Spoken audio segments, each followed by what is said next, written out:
বিসমিল্লাহির রহমানির রহিম। আলহামদুলিল্লাহ, সমস্ত প্রশংসা মহান আল্লাহ পাকের, লক্ষ কোটি দরুদ ও সালাম বিশ্ব নবীর উপরে। আজ জুমাবার হিদায়াতীরা ইমান আনয়নকারীদের উপস্থিত হয়েছে তাদের সালাত আদায় করতে। সেই সালাতের খুতবা পাঠ করছে আমি আদম নবী, এবং তাদের মাধ্যমে এই খুতবা সারা বিশ্বের মানবজাতির কাছে পৌঁছানো হচ্ছে। এই মর্মে সবারই প্রতি আমার সালাম, আসসালামু আলাইকুম ওয়া রাহমাতুল্লাহ। প্রিয় বিশ্ববাসী, আজকের খুতবা হালাল বেহালাল, পাক না পাকের এ ধরনের বিষয়ের উপর কিছু আলোচনা। হালাল বেহালাল পৃথিবীর ঘূর্ণা চক্রে যখন এই মানব জন্মের শুরু হয়, তার তো অনেক কাল পর্যন্ত এই হালাল বেহালাল বলতে পৃথিবীতে কিছুই ছিল না বলতে গেলে। ঠিক তেমনই হয়তো পাক না পাকও তেমন কোনো কিছু ছিল না। এর মূল কারণ হলো যে হালাল বেহালাল বলতে স্রষ্টার সৃজনকৃত সৃষ্টির সম্পদ ভিতরেই এর হলো প্রথম হালাল হালাল বিবেচনা করা। তো যখন মানব জন্মের শুরু হয় তখন কোনো ধর্মও আর তেমন আসেনি, কোনো হালাল বেহালালের ছিল না। মানুষ যারা ছিল তারা সেই ইচ্ছে মতো খেতে পড়তো, চলতো, তাদের কোনো বালাই ছিল না। সত্য মিথ্যার বালাই ছিল না, হালাল বেহালালের বালাই ছিল না, পাক না পাক কোনো কিছুই তাদের কাছে ছিল না। তারা ফ্রিভাবে যখন যে অবস্থায় থাকতো সেইভাবে চলত। এভাবে পৃথিবীর হয়তো অনেকটা সময়ই কেটে গেছে, যে সময় মানুষ হয়তো পাক করতেও জানতো না, আগুনও পাইতো না, আগুন জ্বালাতে পারতো না, তখন সেখানে পাক শাকেরও ছিল না। এমনিভাবেই হালাল বেহালাল বা এই পাক না পাকের তেমন কোনো পর্বই সে সময় ছিল না। তারপরে পৃথিবীতে লোকসংখ্যা বাড়তে থাকে, তখন আস্তে আস্তে এই ধর্ম আসতে থাকে, ধর্ম নেতারা আসতে থাকে। তখন এই ধর্মীয় নেতারা আস্তে আস্তে এগুলোকে মানুষের সামনে তুলে ধরে। তো এখানে সেই কালচক্রের হিসেবে আজ যে সময়, আর আজ থেকে 100 বছর অতীতেরই যে সময়, তার থেকে বহুগুণে তফাৎ বর্তমান সময়। তো যাই হোক, এই হালাল বেহালাল ইহা মূল হিসেবে দুই প্রকারে বর্তমানে ভাগ করা যায়। একটা হলো সৃষ্টির সম্পদগত হালাল বেহালাল, আর এই হালাল বেহালাল হলো নির্ধারণ করা ধর্মীয়ভাবে। ধর্মের নেতারাই এই সৃষ্টির জাতগত অনেক কিছু হালাল বেহালাল এরা করেছে। তো সেখানে দেখা যায় বিভিন্ন ধর্ম বিভিন্ন জিনিসকে বিভিন্নভাবে হালাল বেহালাল করেছে। কোনো ধর্মে কোনোটাকে হালাল করে গেছে, কোনো ধর্মে কোনোটাকে বেহালাল করেছে। এভাবে হালাল বেহালাল পৃথিবীতে আজও দাঁড়ায় আছে। আরেকটা হালাল বেহালাল হলো যে বৈধ আর অবৈধভাবে উপায়। যাহা বৈধভাবে উপায় করা হয় তাহা হালাল খাদ্য, আর যাহা অবৈধভাবে অন্যায়ভাবে অত্যাচারভাবে জোর জুলুমভাবে আয় করা হয় তাকে বলা হয় বেহালাল খাদ্য। তাহলে হালাল বেহালালের ভিতরে দুইভাবে একে বলা যেতে পারে। তার ভিতরে আবার প্রত্যেকটা ধর্মগতভাবে এই হালাল বেহালাল ভাগ করা হয়েছে, কারণ প্রত্যেক ধর্ম একইভাবে সমভাবে সেই সৃষ্টির জাতিগুলোকে নির্দেশ করে নাই বা খেতেও বলে নাই। কোনো কোনো জাতে এক একটা সৃষ্টির জাতগত খাদ্য নিষেধ করা হয়েছে, আবার কোনো কোনো ধর্মে তা খেতে মানুষকে হুকুম করা হয়েছে। এমনিভাবে এ দুনিয়া এতকাল চলে আসছে। আর শিক্ষাও বলতে গেলে যে যখন শিক্ষা বলতেই কিছু ছিল না, মানুষ জানতো না, বুঝতো না, আবার সেই শিক্ষার দিকটাও যদি বলা হয় তাহলে আজ থেকে 100 বছর আগেও শিক্ষা ছিল, আসছে তখন, কিন্তু তার প্রসার খুবই কম ছিল। অল্প কিছু সংখ্যা এই শিক্ষার ভিতরে ছিল, কিন্তু এই 100 বছরের ভিতরে এসে সেখানে এই শিক্ষা বিভিন্ন দিক দিয়ে, সর্বদিক দিয়ে ব্যাপক আকারে এখন মানুষে প্রসার লাভ করেছে এবং শিক্ষিত হতে পারছে এবং চলছে। তো এই শিক্ষার ভিতরে বলতে গেলে বিভিন্ন ভাগ আছে। যেমন এটা বাংলা ভাষা, এই বাংলা ভাষা মানুষ তো ছিলই, যখন এই বাংলা ভাষার শিক্ষা ছিল না তখনও এই ভাষা মানুষ কথা বলতো। তারপরে কোনো একজন মানুষ এর আক্ষরিক বিষয় আনে, সেই আক্ষরিকের থেকে তারা এই বাংলা ভাষাকে শিক্ষার ভাষায় রূপান্তরিত করে। এমনিভাবে প্রত্যেকটা ভাষারই মূলে যদি তোমরা দেখতে যাও তাহলে ভাষা ছিল, কথা বলতো মানুষ সেই ভাষাতে, কিন্তু তার কোনো অক্ষরও ছিল না, আবার সেই অক্ষরিকভাবে যে শিক্ষা, সে শিক্ষাও ছিল না। এভাবে হিসাব করলে দেখা যাবে যে প্রত্যেকটা ভাষারই যেখানে আক্ষরিক জ্ঞান নিয়ে আসা হয়েছে, সেই অক্ষরগুলো কোনো না কোনো একজন মানুষ তৈরি করেছে, তৈরি করে তাকে ভাষায় রূপদান করেছে। তো এমনিভাবে পৃথিবীতে অনেক কিছুই আনা হয়েছে। আজ বহু কিছুই এই পৃথিবীতে আছে, যার সকল কিছুর পিছনেই একজন করে মানুষ, মূল মানুষ নিহিত আছে। এই মানুষই তাকে পৃথিবীতে প্রকাশ করেছে। তার মূলে তোমরা বাংলাদেশি বাংলা ভাষাকে দেখলেই দেখো যে এই ভাষাটা যখন রচনা করেন, তিনি তার অক্ষরও ছিল না, কিছুই ছিল না, তিনি সেই অক্ষরকে তৈরি করেন, তারপরে তাকে শব্দকরণ করেন, তারপরে তাকে সেন্টেন্স করেন, তার অর্থ করেন, তার ভাষাতে রূপদান করেন। তারপরে আস্তে আস্তে এটা ব্যাপক আকারে এখন শিক্ষা চালু হয়েছে, বিভিন্ন রূপে চালু হয়েছে। কিন্তু তখন তো সীমিত ছিল, সে আনলো, তার ভিতর দিয়ে যতটুকু আসছে ততটুকু এসেছিল। তো এমনিভাবে সমস্ত কিছুকেই যদি তোমরা বিচার করো, তাই সব কিছুই আজ ব্যাপক আকার ধারণ করেছে।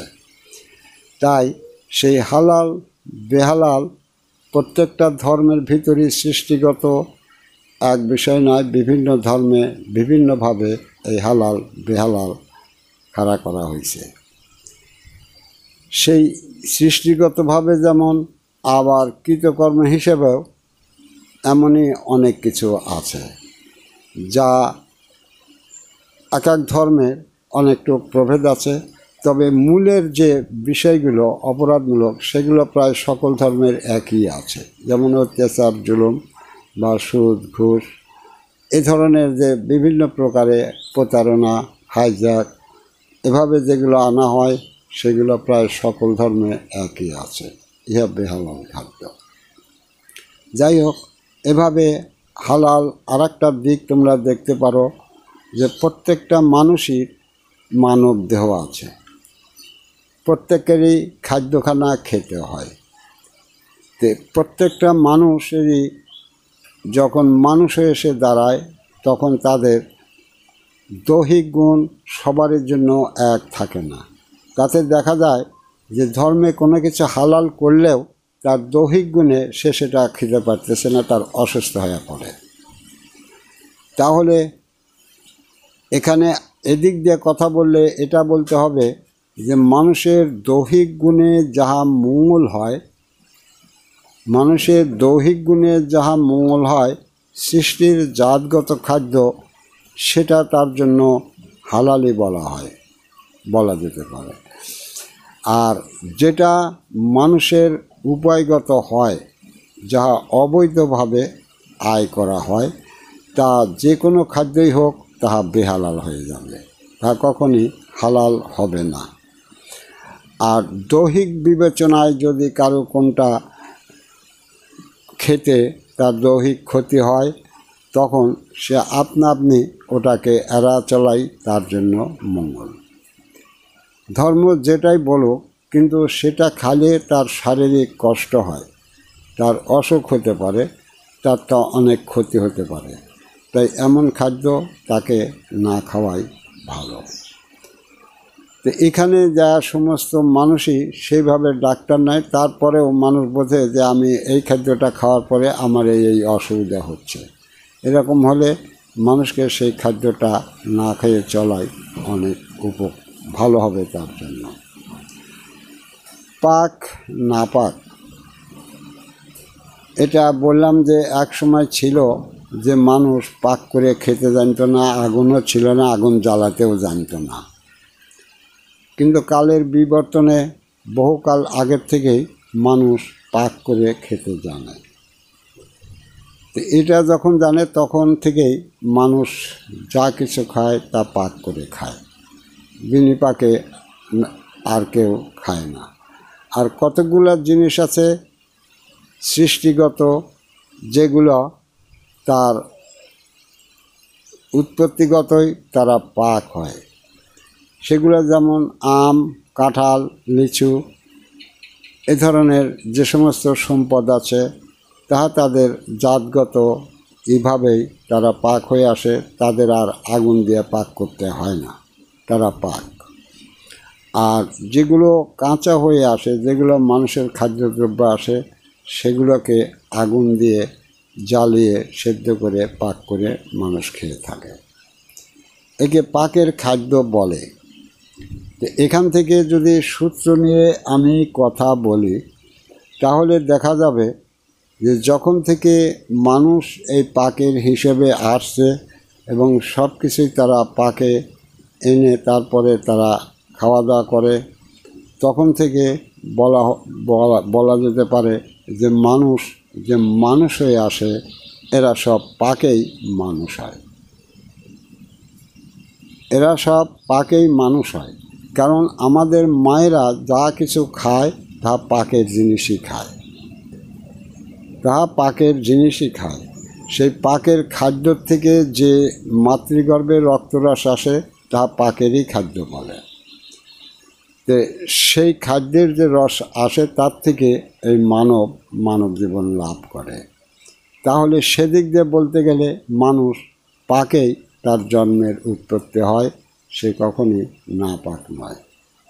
যা পাকের থেকে হয় আর তার থেকে যদি কোনো কিছু তৈরি করা হয় তাহলে তাহা পাকেরই সামনে, তাহা পাকই হয়, তাহা না পাক নয়। এই জন্যে মানুষ না পাক হয় না। যদি ধুলো বালু মলমূত্র তার গায়ে লাগে, তা ধুয়ে ফেলালেই সে পাক। এই নাপাক তার গায়ে লেগে থাকবে না, উহা ধুলেই তার শরীর থেকে ছেড়ে যাবে, সে পাক হবে। তাহলে মানুষকে বুঝতে হবে যে আমাদের জন্মসূত্র হিসেবে আমরা সব পাকেই জন্মগ্রহণ করে থাকি। আর আমরা দুনিয়াতে চলতে যে ধুলা বালি ময়লা শরীরে লেগে গেলে বা প্রসাব পায়খানা লেগে গেলে তা পানির দ্বারা ধৌত করলেই ওরা চলে যায়, আমার যে পাক সেখানে আমি টিকে থাকি। তাহলে হয়তো কথাটা তোমরা আজ নতুনই শুনছ যে মানুষ পাকের সৃজন হয়, না পাকের সৃজন হয় না। যে এভাবে তোমরা লক্ষ্য করো যে সকল মানুষই পাকেই জন্ম লাভ করে, তারা না পাকে তাদের শরীরে কোনো কিছু আসে না। এখন এইখানে যা আর একটা বিষয় হলো যে যিনি এই খাদ্য জোগাড়কারী, তিনি যদি ইহা অবৈধভাবে আনেন আর সেই অবৈধ খাদ্য মায়ও খালো খেয়ে যদি সে ইয়েতে আসে, জীবনে আসে, তাহলেও সে পাকেই আসে। কিন্তু এর জন্য যেই খাদ্য জোগাড় করে আনে, সে তার জন্য পূর্ণ দায়ী হবে। কারণ সে নিশ্চয়ই কোথাও ধোঁকাবাজি করে, ফাঁকিবাজি করে বা প্রতারণা দেওয়া বা অত্যাচার জুলুম করে যে খাদ্য আনে, অপরের অধীনে থাকা খাদ্য নিয়ে আসে, তাহা অবৈধ হয়। আর সেই অবৈধ খাওয়া, এটাকে হারাম খাদ্য বলা যেতে পারে। তো সে যে নিয়ে আসলো, এর জন্য পূর্ণ দায়ভার তাকে নিতে হবে। যদিও পাকে আসে। তো এখন বিষয় হলো নবজাত শিশু, এই ব্যাপারে তার কোনো দোষ থাকে না, তার কোনো দোষ থাকে না। সে নবজাত শিশু হিসেবে তৈরি হয়ে পৃথিবীতে আসে। কিন্তু দোষ তার না থাকলেও সে যদি তার মানব জীবনে এসে সেই পবিত্রের দিক বা সেই হালাল দিক, সতের দিক গ্রহণ না করে অসতের দিকে যায়, তাহলে সে তাকে নিজেকে ধ্বংসের দিক নিয়ে যাবে। এই অপরাধ কখনই সে মাপ পাবে না, ক্ষমাও হবে না, তার ফল তাকে ভোগ করতেই হবে। কিন্তু জন্মগতভাবে যখন সে আসছে, তখন তার বাবা যেভাবেই আনুক, সেখানে তার কোনো জন্মও ছিল না, জ্ঞানও ছিল না, বোধ ছিল না, দায়ও ছিল না, সে জন্মে চলে আসে। তাহলে এভাবে সেই পাক না পাকের হিসাব করলে এভাবে হয়। তারপরে আরেকটা জিনিস আছে যে পবিত্র অপবিত্র, পবিত্র অপবিত্র, পবিত্র অপবিত্র ইহা কোনো সৃষ্টির জাতগতভাবে হয় না। কখনই সৃষ্টির জাতগতভাবে কোনো কিছুই পবিত্র আর অপবিত্র হয় না। মানুষ যে সকল খাদ্য খায়, এই খাদ্যের উপর নির্ভর করে পবিত্র হওয়া আর অপবিত্র হওয়া। কারণ এই খাদ্যের ভিতরেই হারাম নির্ধারণ করা হয়েছে। সেটা হলো যে খাদ্য তোমাকে পবিত্র গুণ এনে দেবে মানব দেহে, ঠিক সেই খাদ্যই তোমাকে অপবিত্র করবে। বিষয় হলো এটা, যে খাদ্য তুমি তো পাকে আসছো, সেই পাকের গুণ তোমার মানব দেহে হয় পবিত্র গুণ এনে দেবে, না হলে তোমাকে অপবিত্র করে দেবে, যার থেকে তুমি চিরকাল দোজখী হবে। আর এইটা হবে তোমার সেই রেজেক সংগ্রহ করার উপরে। এইটা একমাত্র হবে তোমার সেই রেজেক সংগ্রহ করার উপরে। তুমি যদি তোমার যে খাদ্য দ্রব্য আনো, তাহা যদি কোনো অবৈধভাবে, তাহা যদি কোনো প্রতারণা, ঘুষ, সুদ বা হাইজ্যাক, প্রতারণা, ধোঁকা, এমনি যে কোনো উপায়ে অবৈধভাবে খাদ্য নিয়ে এসে খাও, তাহা যদি পাক করেও খাও, সেই পাকের খাদ্য হলেও তার থেকে যে গুণ তোমার শরীরে আসবে, সেই গুণই হবে তোমার অপবিত্র, তোমাকে দোজখে নেওয়ার জন্য একমাত্র চাবিকাঠি। অতএব পবিত্র অপবিত্র সৃষ্টির বিষয় নয়। পবিত্র অপবিত্র হলো তুমি যে খাদ্য ভক্ষণ করবে, সেখানে এসে এই পবিত্র অপবিত্রের তোমাকে টেনে নিয়ে যাবে। তাহলে তোমরা যদি তোমাদের মানব জীবনকে পবিত্রের দিক ধাবমান করতে চাও, তাহলে অবশ্যই তোমরা যে দুনিয়ার কর্মের দ্বারা যে রেজেক সংগ্রহ করো, যা করে চলো, যা কর্মের দ্বারা সংগ্রহ করো, তা অবশ্যই সৎ হতে হবে, হক হতে হবে, ন্যায় হতে হবে। কখনই তা অন্যায়ভাবে, কখনই তাহা বেহকভাবে, বা কখনই তাহা অত্যাচার জুলুমভাবে আনা যাবে না। কারণ এভাবে যে খাদ্য তুমি নিয়ে এসে খাবে, তুমি পাক করে খালেও ওই পাকের খাদ্য থেকে তোমার মানব দেহে যে গুণ আসবে, এই গুণ হবে তোমার হারাম গুণ, যার প্রতিফলন যাকে বলা হয় অপবিত্র। এটা একটা দিক। আরেকটা দিক বললে এটা হয় তোমার ঋণের গুণ। কারণ যখন তুমি কাউরে প্রতারণা দিয়ে, ফাঁকি দিয়ে, ধোঁকা দিয়ে, অন্যায় করে, জুলুম করে তার রেজেক বা তার সম্পদ নিয়ে এলে, তখনই তুমি তার কাছে ঋণের দায় হয়ে গেলে, তখনই তুমি তার কাছে ঋণের দায় হয়ে গেলে। সেই ঋণের দায় থেকে যে গুণ তোমাতে আসবে, তাকেই অপবিত্র গুণই বলা হয়। ঋণের দায়ের খাদ্য কখনই তোমাকে পবিত্র গুণে আনিয়ে দেবে না। আর শাস্তি আর শান্তি অনেকখানি নির্ভর করে এখানে পবিত্র অপবিত্র গুণ নির্ধারণ করলেও এটা ধর্মগতভাবে বলা হলেও এখানে সে পবিত্র হতে পারবে, কিন্তু যদি সেই পবিত্র গুণে কোনো জাতীয়ভাবে সে হয় তখন এই পবিত্র নিয়ে সে সেই জাতিতে সামিল হতে পারবে। কিন্তু নির্দিষ্ট কোনো জাতির জন্য, নির্দিষ্ট কোনো জাতের জীবন সংগ্রহ করার জন্য যদি না হয়, এমনি এটা করতে থাকে, তাহলে এই পবিত্র গুণের দ্বারা সে হয়তো আযাবের মারা যাওয়ার পর আযাবে কম হবে, তবে সে কোনো জাতের সমন্বয়ে যেতে পারবে না। প্রিয় বিশ্ববাসী, ধর্ম মানুষকে নির্দিষ্ট একটি জাতের ইতিহাস নিয়ে, জাতের সত্য নিয়ে, নফস নিয়ে বা আত্মসত্য নিয়ে, এর আগেও আমি বলছি, এই কথার ভিতরে আবারও আমাকে বলতে হচ্ছে, সেই সত্য নিয়ে তাকে ধর্ম খাড়া করতে হবে। যাকে মানুষ ধারণ করবে, এ তো সকলেই তার কর্মের ভিতরে পড়ে। এ সকলেই তার যে ধর্ম সে মানবে সেই ধর্মের কর্মের ভিতরে, ভালো মন্দের ভিতরে, পবিত্র অপবিত্রের ভিতরেই পড়ে। কিন্তু সে এই যে সমস্ত জীবন ত্যাগ করে যে পবিত্রের দিক চলবে, সেই চলার ভিতর দিয়ে সে কি ধরার জন্য করবে? কোনো ধরার বিষয় সেখানে থাকতে হবে। যেখানে ধরার বিষয় নাই, তো সেই ধরার বিষয়টা হলো ধর্ম। যখন সেই ধর্ম আনা হয় এই মানব জন্মের পরে, মরণের ভিতর দিয়ে তাকে সেই ধর্মীয় জীবনে যেতে হবে। সেই ধর্মীয় জীবন সে এই মানব জীবন দ্বারা যাকে ধর্ম করলো, যাকে ধারণ করলো, সেই ধারণকৃত বস্তুই হবে তার সেই মরণের পরের জীবন।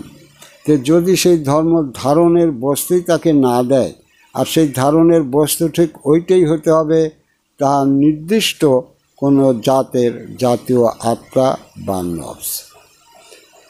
মানুষ ধর্মকে মানবে, তার যে ধর্মই হোক, যে আত্মা বা যে নফস ধরার ধর্মই হোক, তিনি সেই ধর্ম যিনি দিবেন, ঠিক সেই ধর্মকে তার ধারণে এনে দিয়ে, তার জ্ঞানে বুঝে এনে দিয়ে, সেই ধর্মের জীবনে যেতে, তার জীবনে কি করতে হবে, কি করতে হবে না, কিসের দ্বারা সেই জাতীয় পবিত্রতা আসবে, কিসের দ্বারা সেই জাতীয় নফস তার নিজের করে নেবে, জাতের সুরত ধরবে, তার সব কিছুর দ্বারা সেই ধর্মদাতাকে তাকে পূর্ণ হিসেব দিয়ে তাকে ধর্ম পালনে দিতে হবে। কারণ তুমি যদি খালি সেই পবিত্র গুণই নাও, দুনিয়ায় সেই কোনো অসৎকর্ম করলে না, কোনো ধোঁকাবাজি করলে না, কোনো খারাপ কিছু ভক্ষণ করলে না, বা অত্যাচার জুলুমের রেজেকানেও খেলে না, এর থেকে তোমার মানব জীবনটা পবিত্র গুণের বস্তু হবে। তোমার দেহটা পবিত্র গুণের সামানা হবে। কিন্তু এই দেহটাকে তুমি পবিত্র করলে বটে, কিন্তু এই দেহটাকে যদি তুমি আত্মা না থাকে, জীবন না থাকে, তাহলে দেহটা কোন কাজে আসবে? কোনো কাজেই আসবে না। এর মূল কারণ হলো তোমার কাছে যে আত্মরহস্য আছে, নফসে আছে, বা যে নফসের দ্বারা তুমি মানব জীবন গ্রহণ করে চলেছ, এ সকল কিছুর চলন্ত গতির মেয়াদ হলো তোমার এই মানব জীবনকাল পর্যন্তই। এর একটা আত্মাও তোমার নিজের আত্মা হয়ে সেই মরণে পরে তোমাকে জীবনে নেবে না। কিন্তু জীবন থেকে জীবনান্তরে যেতে হলে যে তাকে মরণের ভিতর দিয়ে যেতে হয়, এটাও সত্য। মরণের ভিতর দিয়ে ছাড়া তুমি এক জীবন ছেড়ে আর এক জীবনে কখনই যেতে পারবে না। মরণের ভিতর দিয়ে ছাড়া তোমরা কোনো মানুষই এক জীবন থেকে আর এক জীবনে কঠিন কালেও যেতে পারবে না। যে কারণে বেশ কয়েকবার তোমাদের এই মানব জীবনে আসার ইতিহাস শুনানো হয়েছে। তোমরা যে সেই অনুকর্মের থেকে এই মানব জীবনে এসে মানব হয়েছ, এর ইতিহাস তোমাদের কয়েকবার শোনানো হচ্ছে এবং সেখানে এর জন্যই তোমাদের দেখানো হয়েছে যে তোমরা যাতে বুঝতে পারো যে মরণের ভিতর দিয়েই আমাকে অন্য একটা ভালো জীবনে যেতে হবে, নতুবা আমি ওই জীবনে কঠিন কালেও যেতে পারবো না। এখান থেকেই আমার সব শেষ হবে। আমি যদি এই জীবনে অন্য জীবনকে ধরতে না পারি, তারই ভিতরে না যেতে পারি, তাহলে আমার এই জীবনই এই সৃষ্টির ভিতর গলে মুছে শেষ হয়ে যাবে, কোনো জীবনধারা আমার হবে না। তাহলে প্রত্যেক জায়গায় তোমার যে জীবন ধরে আছো সেই জীবন থেকে অন্য জীবনে যেতে হলে সেই জীবনে হবে তোমার ধর্ম। কারণ ওই জীবনের আলাদের ধারণ করে ওনাদের থেকে তোমাকে ওই জাতের জীবনে খাড়া হতে হবে। তাহলে এমনিভাবে তোমাদের কয়েকবার এই সৃষ্টি থেকে মানব জীবনে আসার হিসেবটা দেওয়া হয়েছে। আবার তোমরা যে মানব জীবন পেয়েছো, এখানেও তোমরা দেখো যে মানব জীবনের কোনো কিছু নিয়েই তোমাদের মানব জীবন নয়। সকল কিছুই এই সৃষ্টির জাতের ভিতর দিয়ে আসছে, বাবার থেকে একটা অনুপরমাণুর আত্মা আসছে, তাই সে তোমার মানব জন্ম হয়েছে। তাহলে তোমার মায়ের ভিতর যারা সৃষ্টির জাতে আসছে তাদের প্রত্যেকটা জাতের জীবন ছিল, অস্তিত্ব ছিল, তাহা ধ্বংস করে দিয়ে তারপরে এই মানব জন্মে এসে সম্মিলিতভাবে এই মানব জীবন লাভ করছে। সেই সম্মিলিত আত্মাই তোমাদের কাছে আছে। তাহলে এখান থেকে যদি তোমরা যাও, তোমার এই জীবনের সকল কিছুই শেষ হবে তোমার মরণ পর্যন্ত। এই জীবনের যা কিছু নিয়ে তুমি মানব জীবনে আছো, এর সকল কিছুই শেষ হবে তোমার মানব জন্ম পর্যন্ত। যখনই তুমি মারা যাবে এই জীবনের হিসাব নিকাশ সব শেষ, তুমি আবার সৃষ্টিতে বিলীন হয়ে আযাব খাটবে। কিন্তু পরবর্তী জীবনে যদি যেতে চাও, তাহলে এখানেই বলা হয়েছিল যে ধর্ম তোমাকে কোন জীবনে নিতে চায়, ঠিক সেই জীবনের সব কিছু দেয়া ধর্মকে ধর্ম রূপ নিয়ে খাড়া হতে হবে। যার কোনো হিসাব আসে নাই বলেই আমি অনেকবার বলি যে ধর্ম কোনো সত্য নিয়ে তোমাদের সামনে দাঁড়ায় নাই।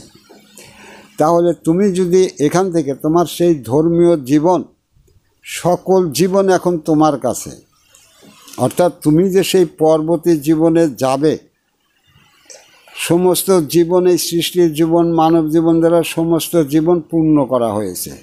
তুমি যখন মানব, তখন সকল জীবন দিয়ে এবং মানব জীবন দিয়ে তোমাকে পূর্ণ করে এই মানব জীবনে খাড়া করা হয়েছে। তাহলে তুমি যে সেই পরবর্তী জীবনে যাবে, সেই পরবর্তী জীবনে যেতে হলে তুমি যে জীবনে নিয়ে সেই পরবর্তী জীবনে যেতে চাও, ঠিক সেই জীবন, সেই জীবনের অস্তিত্বই তোমার এই মানব জীবনের ধর্ম হতে পারে, বাকি হতে পারে না। বাকি সব অধর্ম। ওগুলো ধর্ম হলেও তোমার জন্য অধর্ম। তাহলে অতীতে অসংখ্য ধর্ম আসছে, তারা করেছে। এখন দিনী যুগে আমি আদম নুরি তোমাদের যে ধর্ম দিচ্ছি সেটা নিয়েই আমি কথা বলছি। তো এখান থেকে যদি তোমরা মরণের ভিতরে যে পরবর্তী জীবনে যেতে চাও, তাহলে এখান থেকে অবশ্যই তোমাদের সেই মানব জীবন, মানব অস্তিত্বই সংগ্রহ করতে হবে। কারণ তোমরা মনে রেখো, তোমরা যা নিয়ে মানব জীবনে আসছো আর যত আত্মা নিয়েই তোমরা এসে থাকো, এর সকল সমাপ্তির ঘটবে এই মানব জন্মের ভিতর দিয়ে। আর ঠিক সেইখানেই তোমাদের মহা সুযোগ যে তোমাদের কাছেই সেই সকল জীবন নিহিত আছে। তোমরা যদি সেই জীবনকে ধর্ম জীবন করে যে জীবনকে ধরবে, সেই জীবনের দ্বারাই তুমি মরণের ভিতর দিয়ে পরবর্তীতে সেই জীবনে যাবে।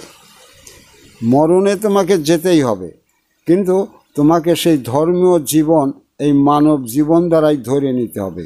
এখানে অন্য কেউ এসে যে ধরে তোমাকে সেই জীবনে দেবে, ওর পালা এই মানব জীবন প্রায় শেষ হয়েছে। আর এখানে তোমার কাছে সমস্ত আত্মা নিয়ে আসা হয়েছে। আর যে সমস্ত আত্মার জন্ম বা ধর্ম ছিল তা অতীত থেকে হজরত মুহাম্মদ সাল্লাল্লাহু আলাইহি ওয়াসাল্লাম পর্যন্ত সেই সকল জাতের ধর্ম সব শেষ হয়ে গেছে। এখন আছে মানব ধর্ম। এই কোরআন নিয়ে এসেছে মানব ধর্ম, দ্বীনি নূরের ধর্ম, আদম নূরের ধর্ম, আল্লাহ নূরের ধর্ম, মানব ধর্ম, দ্বীনি ধর্ম। আর সেই ধর্মের সত্য নিয়েই আমি মানুষের কাছে কথা বলছি। তাহলে তোমার পবিত্র যদি তুমি হও, সেই পবিত্র গুণ নিয়েও তুমি পরবর্তী জীবনে কঠিন কালেও যেতে পারবে না। যদি তুমি সেই পবিত্র হচ্ছ কোন ধর্মের মতে, কোন ধর্মকে ধারণ করে, কোন ধর্মের ধর্মীয় নফস বা আত্মাকে ধারণ করে তুমি এই ধর্মীয় রীতিনীতি মেনে চলছ, তোমাকে সবখানে চিহ্নিত হতে হবে। কারণ তুমি মরণের জগৎ পাড়ি দিতে গেলে তোমার যে ধর্ম তুমি মানো সেই ধর্মের ধর্মীয় আত্মার প্রয়োজন অবশ্যই হবে। তাহা ছাড়া কখনই মরণের পথ অতিক্রম করে সেই জীবনে যেতে পারবে না। আর এটা স্রষ্টার তরফ থেকে ন্যায়, নিরপেক্ষ এবং সমতা রক্ষার আইন দ্বারা কঠিনভাবে বেঁধে দেওয়া হয়েছে। তোমরা কখনই তোমাদের এই ক্ষমতা বল, রাজা প্রেসিডেন্ট বল, কোনো কিছুই খাটাতে পারবে না।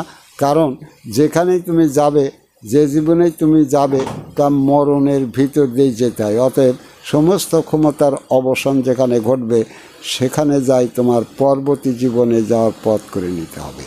আর সেই পথ তোমার তখন হবে যদি তুমি তোমার মানব জীবন দ্বারা যে জীবনে মরণের পরে যেতে চাও, সেই জীবনকে ধর্ম করে ধরতে পারো, সেই জীবনের অস্তিত্ব ধরতে পারো, তাহলেই তোমরা যেতে পারবে। প্রিয় বিশ্ববাসী, এখানে আমি খুতবার বক্তব্য এই কথাটা বলে শেষ করে দেব। সেটা হলো যে এই যে দ্বীনি ধর্ম, এই দ্বীনি ধর্মই তোমাদের জন্য পূর্ণ ধর্ম। তুমি মানব জীবন পূর্ণভাবে যখন সকল আত্মা, সকল জাতের সব কিছু নিয়ে মানব জীবন হয়, তখনই পূর্ণ জীবন হয়।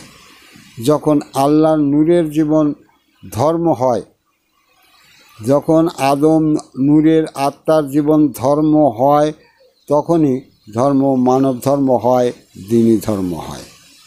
আর যত সময় সেই দ্বীনি নূরের দ্বীনি আত্মা ধর্ম হবে না, যত সময় আদম নূরের আত্মা বা নব ধর্ম হবে না, যত সময় আল্লাহ নূরের আত্মার ধর্ম হবে না, তত সময় এই মানব ধর্ম হবে না, তত সময় মানব ধর্ম হবে না। কারণ এই মানবের জন্ম যেমন, এই মানব জীবন যেমন এই আত্মার দ্বারা পায়, তেমনি মানব যদি এই জীবন নিয়েই যেতে চায়, তাহলে তাকে এই আত্মার জীবনকে মেনে, সেই আত্মার মালিককে মেনে, সেই জীবন ধরে তাকে সেই মরণের ভিতর দিয়ে ওপারে যেতে হবে। নতুবা যাওয়ার সকল পথ মরণেই বন্ধ, এক চুল কেউ চলতে পারবে না, ওখানেই তাকে ধ্বংস হতে হবে। এই বলে আমি আজকের খুতবা এখানে সমাপ্তি করছি। সুবহানাল্লাহি বিহামদিহি, সুবহানাল্লাহ আজিম। আসসালামু আলাইকুম ওয়া রাহমাতুল্লাহ।